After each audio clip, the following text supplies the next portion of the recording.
दोस्तों, आज हम आपको बताएंगे जन्म और मृत्यु के बारे में। दोस्तों, जो व्यक्ति अपने मन को विकास रहित रखते हैं वे वस्तुत मृत हैं। जीवन के रहस्य को सुलझाने के लिए आपको प्रतिदिन एक नया जन्म लेना चाहिए। इसका अर्थ है कि आपको किसी न किसी रूप में अपना सुधार करने के लिए प्रतिदिन अवश्य प्रयास करना चाहिए। जीवन और मृत्यु के विषय में जानने योग्य बहुत सी अद्भुत बातें हैं और ध्यान ही एक मार्ग है जिससे इन्हें जाना जा सकता है। इस संसार में ईश्वर के पुत्र की भांति जीना सीखें। मनुष्य के लिए मृत्यु आतंक बनी हुई है क्योंकि उसने ईश्वर को अपने से बाहर कर दिया है। सभी कष्टदायक वस्तुएं हमें डराती हैं क्योंकि हम संसार से इसके रहस्य एवं ध्येय को समझे बिना प्रेम करते हैं। परंतु जब हम प्रत्येक वस्तु को ईश्वर के रूप में देखते हैं तब हमें कोई भय नहीं रह जाता। हम जीवन और मृत्यु में निरंतर जन्म लेते रहते हैं। मृत्यु एक बहुत गलत प्रयुक्त नाम है क्योंकि मृत्यु है ही नहीं। जब आप जीवन से थक जाते हैं तब आप केवल अपने शरीर रूपी ऊपरी चोले को उतार देते हैं।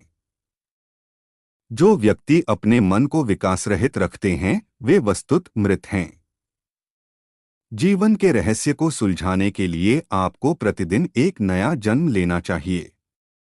इसका अर्थ है कि आपको किसी न किसी रूप में अपना सुधार करने के लिए प्रतिदिन अवश्य प्रयास करना चाहिए। सर्वोपरि ज्ञान के लिए प्रार्थना करें क्योंकि ज्ञान के साथ प्रत्येक अन्य वस्तु आ जाती है।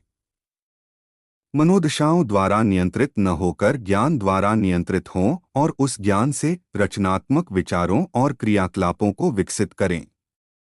अपने सुधार के लिए और दूसरों के कल्याण के लिए रचनात्मक चिंतन करने में व्यस्त रहें क्योंकि जो कोई भी ईश्वर के साम्राज्य में प्रवेश करना चाहता है उसे प्रतिदिन दूसरों का भला करने का भी प्रयत्न अवश्य करना चाहिए। यदि आप इस शैली को अपनाते हैं तो आप मनोदशाओं को दूर करने वाले आनंद का अनुभव करेंगे और जानेंगे कि आप मानसिक रूप से, भौतिक रूप से और आध्यात्मिक रूप से उन्नति कर रहे हैं। आप ईश्वर तक अवश्य ही पहुंचेंगे क्योंकि यह मार्ग स्वर्ग के साम्राज्य की ओर जाता है। गीता हमें सिखाती है, जो सांसारिक जीवन के सुखी और दुखी पक्षों के प्रति न हर्षित होता है, न द्वेष करता है, न शोक करता है, न कामना करता है, तथा जो शुभ और अशुभ कर्मों से संबंधित चेतना का त्यागी है, वह भक्तियुक्त पुरुष मुझको प्रिय है।